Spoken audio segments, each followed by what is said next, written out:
संगमनेरकर शोधात आहेत तिसरा पर्याय. नागरिकांना आरोप प्रत्यारोपांपेक्षा कामाची अपेक्षा.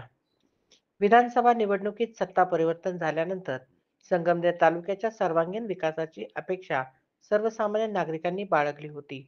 2 आमदार, 1 माजी मंत्री असलेल्या या तालुक्याने राज्याच्या राजकारणात चांगले वजन राखले आहे. परंतु तरीही प्रत्यक्षात विकास कामांची गती मंदावलेली आहे. त्याऐवजी राजकीय नेत्यांमध्ये श्रेय घेण्याच्या चढाओढी आणि आरोप प्रत्यारोपांचा खेळ रंगताना दिसतो आहे.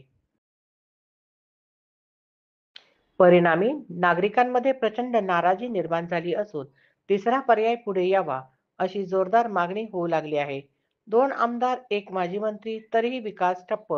संगमनेर तालुक्याचे प्रतिनिधित्व सध्या विधान परिषदेचे आमदार सत्यजित तांबे आणि विधानसभा आमदार अमोल खताळ करत आहेत. माजी मंत्री बाळासाहेब थोरात यांचे तालुक्यात अजूनही प्रभावी अस्तित्व आहे.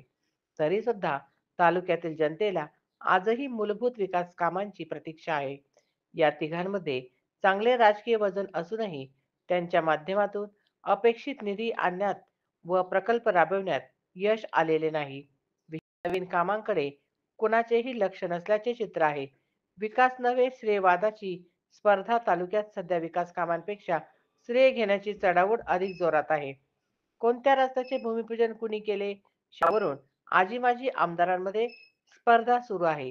या श्रेयवादामुळे खऱ्या अर्थाने होणाऱ्या कामांना खीळ बसत आहे अशी चर्चा गावकऱ्यांमध्ये आहे.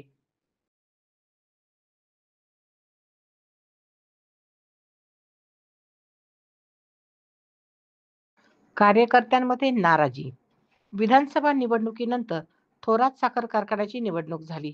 यामध्ये अमोल खताळ स्वतःचा पॅनल देतील अशी अपेक्षा कार्यकर्त्यांची होती आणि त्यांच्याकडून तसे जाहीरही करण्यात आले होते. मात्र ऐनवेळी त्यांनी निवडणूक लढवली नाही. त्यामुळे इच्छुक कार्यकर्ते नाराज झाले. यातून नेतृत्वाच्या निर्णय क्षमतेवर प्रश्नचिन्ह उपस्थित झाले आहे. सोयीचं राजकारण सुरू. गाव पातळीवर नाराजी. सध्या संगमनेर तालुक्यात आजी माजी आमदारांमध्ये सोयीचं राजकारण सुरू झालं असून त्याचा परिणाम गाव पातळीवर जाणवतो आहे. अनेक गावातील स्थानिक पुढारी आणि कार्यकर्ते नाराजी व्यक्त करत आहेत. लोकांना आता आश्वासनं नकोत, प्रत्यक्षात दिसणारी कामे हवी आहेत अशी भावना निर्माण झाली आहे. प्रसिद्धीसाठी स्टंट, कामाचा अभाव. नेते माध्यमांमध्ये प्रसिद्धीसाठी फोटो, उद्घाटन समारंभ, भाषण यावर भर देताना दिसत आहेत. मात्र त्या पलीकडे प्रत्यक्षात विकास साधला जात नाही हे नागरिकांचे निरीक्षण आहे. त्यामुळे खऱ्या कामगिरीपेक्षा प्रसिद्धीची रणनीती हा केंद्रबिंदू बनला आहे.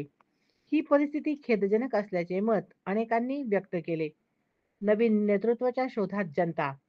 तिसऱ्या पर्यायाची चर्चा जोमात. या सगळ्या पार्श्वभूमीवर आता संगमनेर तालुक्यात तिसऱ्या पर्यायाची चर्चा अधिकच गडद होत आहे. गाव पातळीवर तरुणांमध्ये आणि असंतुष्ट कार्यकर्त्यांमध्ये नव्या नेतृत्वाबाबत चर्चा सुरू झाली आहे. काही गट यासाठी प्रयत्नशील असल्याचे संकेत मिळत आहेत. आगामी निवडणुका ठरणार निर्णायक. तालुक्याच्या विकासात सध्या नेते अपयशी ठरल्याची भावना बळावल्याने आगामी जिल्हा परिषद, पंचायत समिती आणि नगरपालिकेच्या निवडणुकीत अत्यंत चुरशीच्या होतील हे स्पष्ट होत आहे. तिसरा पर्याय मैदानात उतरल्यास राजकीय समीकरणे बदलण्याची शक्यता आहे. ताज्या घडामोडी पाहण्यासाठी सनवार्ता न्यूज चॅनलला लाईक करा, सबस्क्राईब करा.